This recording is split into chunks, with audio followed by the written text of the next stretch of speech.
Sicario ending explained, and what happens next. The 2015 thriller Sicario is a tense ride from start to finish that benefits from great performances and some very dark twists. One of Denis Villeneuve's best movies, Sicario focuses on the complexities and darkness of the U.S. operations, attempting to control the drug trade at the U.S.-Mexico border. By Sicario's ending, Kate is questioning everything she knows about her job and how far she is willing to go for the truth. Sicario introduces audiences to Kate Macer, an idealistic FBI agent played by Emily Blunt, who is recruited into a special task force meant to follow the chain of command for a cartel to find out where their leader is hiding.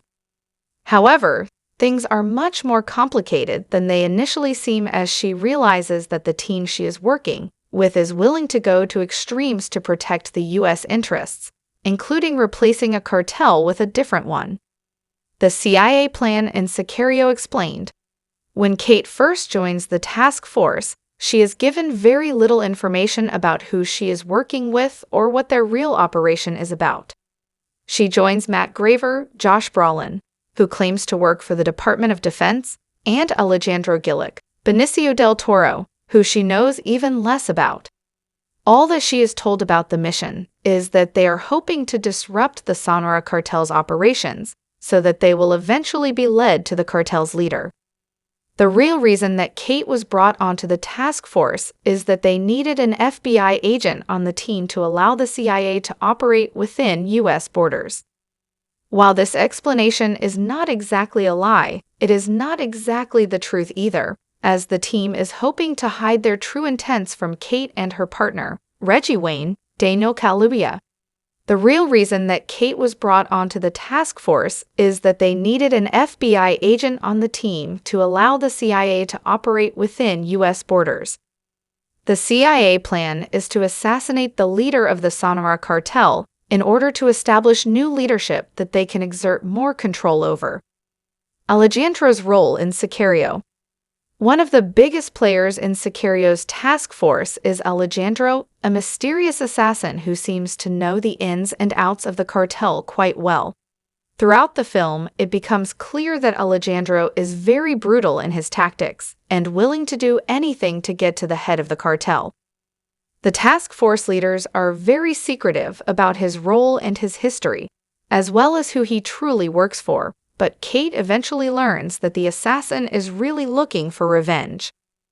Alejandro used to be a prosecutor in Juarez, Mexico, but he gave that up after his wife and daughter were killed by the same cartel the CIA is now targeting. By joining the task force, Alejandro finally gets the opportunity to kill the cartel leader, and because the CIA cannot typically operate within the U.S. borders, there is no way for the trail to lead back to him. Thus, while Kate joins the team largely because she feels it is the morally right thing to do, Alejandro is much more hardened and is motivated to kill the drug lord for personal reasons. What Medellin means. One of Sicario's most intense sequences comes when the team decides to raid the tunnel that drug smugglers use to move around undetected. Equipped with night vision goggles and heat sensors, the team takes down several people inside the tunnel, and Kate sees Alejandro secretly sneak off in a different direction from the rest of the team. Deciding to follow Alejandro, Kate overhears a corrupt cop from Nogels mention the word Medellin to Alejandro, though she initially does not understand what it means. Seeing that Alejandro has killed the other cartel member at the scene, she points her gun at Alejandro, but he shoots her bulletproof vest to knock her down and drives away with the cop. After returning to the rest of the team, Kate confronts Matt and learns that Alejandro used to work for the Medellin cartel. With Matt's confession, Kate finally realizes that the CIA true goal is not to get rid of the Sonora cartel to stop the drug trade, but to move it back to Colombia so the U.S. can exercise more control over it. What Alejandro had Kate sign, and why she didn't shoot him. By the end of Sicario, Kate's involvement in the task force turns out to be much different than what she initially believed. She agreed to the job because she thought she was truly going to be making a difference in stopping cartel-related violence. However, after learning the real reason for the mission and the CIA involvement, Kate is completely disillusioned with her role at the FBI.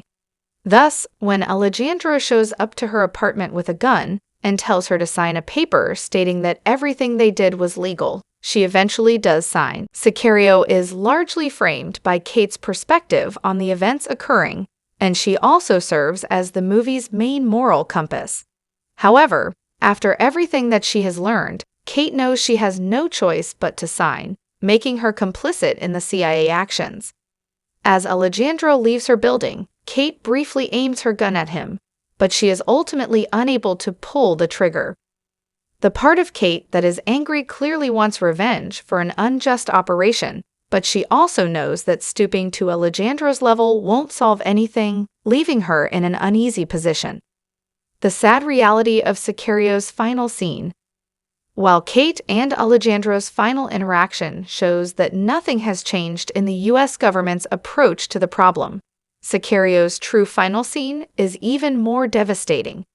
The ending of the movie sees the wife and son of the corrupt cop that Alejandro killed at a soccer game. While the son joins his team and his mother watches, the game is soon interrupted by the sound of guns firing in the distance. The crowd initially turns to look, but eventually, the game continues as if nothing happened.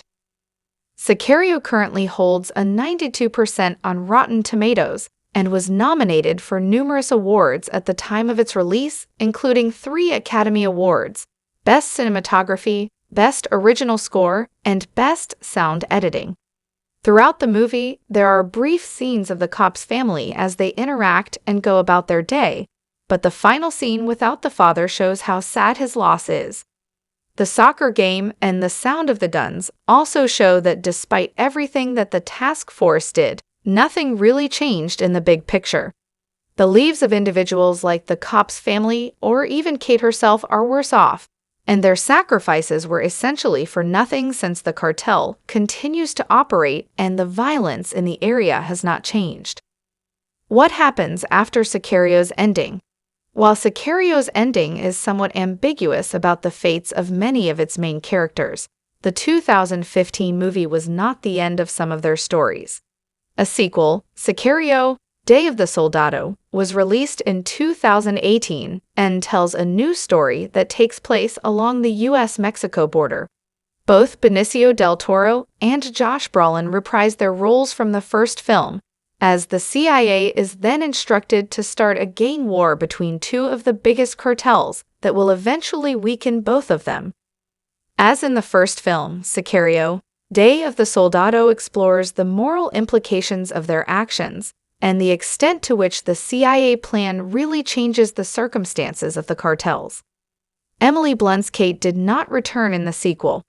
The film is just as action-packed as its predecessor, although its story is a little more straightforward.